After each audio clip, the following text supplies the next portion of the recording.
All right, y'all. Ooh, I just touched my eye, and it's been a long day. I've been in a pharmacy. I just went to the gas station. Okay, if I look insane, please forgive me.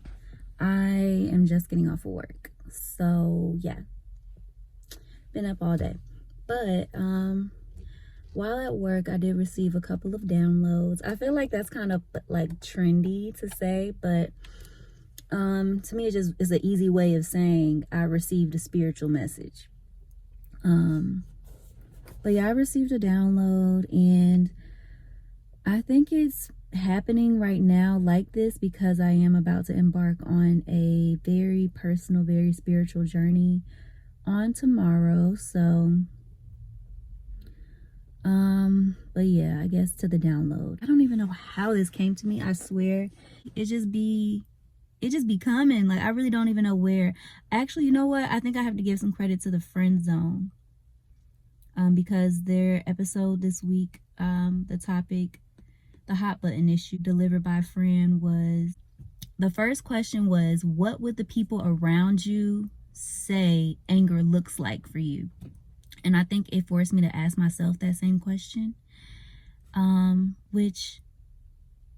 then also I was on the phone with an insurance company today, and I realized that when he frustrated me in the moment, I had the choice to fully explain why he was frustrating me, but instead of doing that, I chose to give him a little attitude, you know? When it's like, I could have clearly just stated what the issue was, and I didn't have to feel resentful, because when I don't say it, I have two options. I can either let it go, or I can hold on to it, harp on it, and it sits with me. When I can just objectively say what the issue is. And my issue was just that, like, he was being very, like, he was rushing me. He was being very impatient with me. And in my mind, I was like, sir, if you are able to exercise a little bit more patience with me, we can get this done a lot easier. But did I say that? No. I just kind of shut down and was like, all right, since you're not going to listen to me anyway, just do what you need to do, was more my response. When I could have objectively said what the issue was and move forward. And that just made me think about where else I do that in my life. Romantic relationships, friendships, family, wherever, where instead of just objectively, which I do try to do, and I think that physically, when I speak, I think that, because I filter my thoughts, I do say what's on my mind, I would say about 60% of the time, and I filter it and I try to present it plainly and objectively, no emotion attached to it. But is that even true if I feel the emotion, but I just try to say it as if there ain't no emotion there? If you're very aware like I am, I can tell when someone's trying to be nice, you know, or trying to say something, that is still appreciated. Like, you tried. You didn't want to be a bitch, you know. You was trying not to be a bitch. But what would be even better for the person who has to express themselves is them not even really having an emotion attached to what they're trying to say. Like, how can you communicate your response in a situation without being emotionally charged or feeling attacked or weaponizing your emotions? Is what I think that I've been doing. I think for so long, I will have a response come up to a situation, and a lot of the time there is some sort of emotional charge behind it. Say you say something that even makes me happy. Like, I'm gonna be a little jovial in my response, even if I clearly say, yeah, that's fine. If you make me happy, yeah, that's fine. The words are normal, but I didn't say, clearly you feel the emotion. Or if you piss me off, I don't like what you're doing, but you gonna be you and you gonna do what you want to do regardless. Yeah, that's fine. The emotion is still there. And if you're paying any attention, you probably realize that the emotion is there. And I don't think that the work is not feeling anything, but I think it's like realizing that when someone else makes a decision to do something, I don't have to feel charged by that.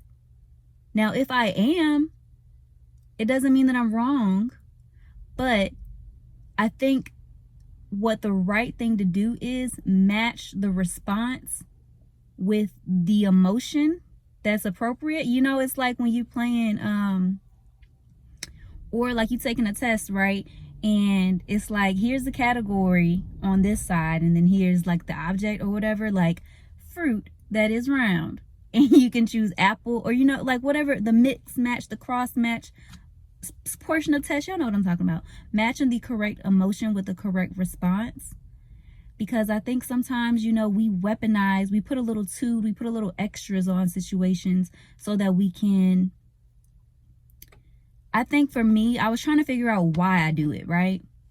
And the only thing that came up for me that made any sense was like, maybe because I've been attacked in the past, weaponizing my own emotions is my defense mechanism.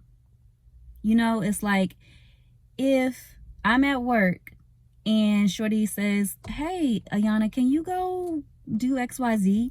And if my response is, yeah, I got you. Clearly, I don't want you talking to me, but I'm going to do what you asked me to do because you asked me to do it. And if you're my supervisor, I don't have a choice. Or if you're my coworker, I want to keep up some camaraderie. So if you ask me to do something that's not too far on my way, yeah, I got you. And have a little attitude about it. If in fact I am kind of too busy to do what you're asking me to do, I could say, yes, I can do that for you, but just let me get done what I'm doing right now, and then I'll get to that as soon as I can. That's a lot of words. But you know what I'm trying to say? Like, I really hope y'all understand where I'm coming from. Like, and as somebody who is trying to like get back into like their real heart and real emotions, I'm not saying to detach from how you feel. I'm just saying, like, don't be giving out misplaced aggression or misplaced anger. And I think another reason why it's used as a weapon is because it can leave the other person slightly confused. Like, I wonder what's wrong with them today. I wonder why she's feeling like that. Or, did I say something wrong? Did she actually have an attitude? You know, like it can lead some confusion there, which will also probably make the other person back up off you. And another reason why people weaponize their emotions, me included, me first of all, sometimes it's also just a game.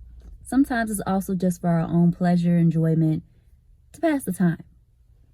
Just something to do when there's nothing to do. And to that I say, find you something better to do than to play with people's emotions. So I'm not saying that it's necessarily like the worst thing in the world to do to weaponize your emotions. Or what I'm saying is more so is that it's wrong in my opinion, but I get why. Like, I give grace to myself for having done that because I know for a fact I have been attacked in the past by people who were my superiors. Just people, like, you get attacked. We all get attacked sometimes, like, it just happens. But weaponizing your emotions is not the way to solve conflict. Weaponizing your emotions is not being petty, is not saying what you really want to say, is not. Because at the end of the day, and I think this is the most important piece of it all, is as a human race, right? Zoom out, zoom all the way the fuck out, okay?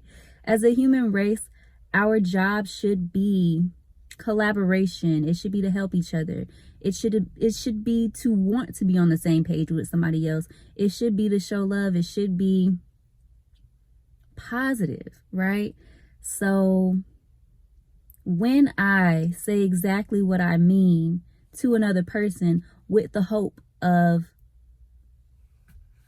coming at them straight, being on the same page, rectifying a situation, preventing any loss, like when I come straight through to that person with the most pure intentions and saying what I gotta say, even if they may not like it, then that's me doing my job as a human. That is me saying that I have care and compassion for humankind and my fellow man. A lot of the time, I know I'm guilty of it. We be like, fuck it. Like, fuck the world. Sometimes we be like, I don't care no more. Like, I'm here to do what I gotta do. And that's that on that. How you feel, that's your problem. Which, totally understandable. Again, like, look at the world that we live in. It's totally understandable to feel like that. And I'm not saying take on the world's problems at all. I'm just saying, like, clear communication to me is a sign of kindness, love, and respect. I respect myself enough to not let this fester on my spirit. I respect you enough to let you know what's going on with me. I respect you enough to help you correct what may be going on if you have an issue. I love me enough to not let it sit on my heart. I love you enough to let you know what's going on in my head, because it's not fair if I'm feeling some type of way about you and you don't know it necessarily. It's not the most fair situation. And it's the kind thing to do, to say it with kindness, to be objective, to not weaponize your emotions in that moment. I hope this makes sense. And obviously it's not a one-size-fit-all situation, but I think that a lot of scenarios in life, we be putting extras on it. I ain't even gonna say me can put extras on a situation that could have been this big. But you sit there and you let it grow and grow because we're not communicating properly. We're misplacing emotions all over the place. We're weaponizing them because, again, let me not say me. I do this because defending myself, not being able to express how I feel, or feeling like my emotions are invalidated, therefore invalidating them within myself. But it's just like, just try to mean what you say what you mean, and not be mean about it. That might be a bar. But yeah, and how you feel or what you're thinking in a situation does not have to manifest itself as some emotional reaction, you know. Last thing I want to say, two things. I really want to drive home that your feelings are valid, your emotions are valid. Just make sure you are placing them in the right places. Make sure your emotions are going where they should go. Don't got to be emotionally charged by what other people do. And when you are, it would be wise to check on why. You know? Just saying that. And also, you always have a choice. I think a lot of my my resentment of saying not saying what I really wanted to say also came from feeling like I didn't have a choice in situations, and I was just going to do what was asked of me because it was asked of me. You always have a choice. One of my favorite shows, The White Lotus, one of the characters on there, it was Cameron's wife, Daphne, the blonde lady. She said this throughout the season at least twice. Do whatever you got to do to make yourself feel better. That sounds selfish, especially in the context that she was using it in, but it makes a lot of sense. Do whatever you got to do to make yourself feel better. If you know that doing this thing for somebody that you don't want to do is going to cause you resentment, guess what? You don't got to do it.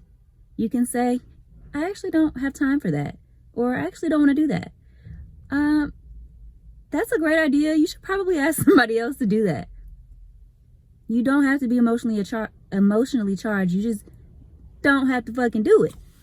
That's always an option, and that leaves you with less resent in your heart. But I'm gonna leave it at that. I'm not gonna say anything else because I don't want to get to rambling. I really hope this is registering. If you want to expand on the conversation, if you have any questions for me, not like I am some spiritual guru, but I am an introspective person. I appreciate other people's opinions. I appreciate the chance to get to share how I feel and what I think. So if you want to have a conversation, I'm down. But yeah, y'all, just let me know. Is it just me? I don't think it's just me, but yeah, anywho, like I said, thank you for watching. Thank you for allowing me to get this off of my chest and to share with you guys. Excuse me. I feel a lot better now. I feel pretty good. And I'm going to try not to weaponize my emotions in the future. Thanks. Bye.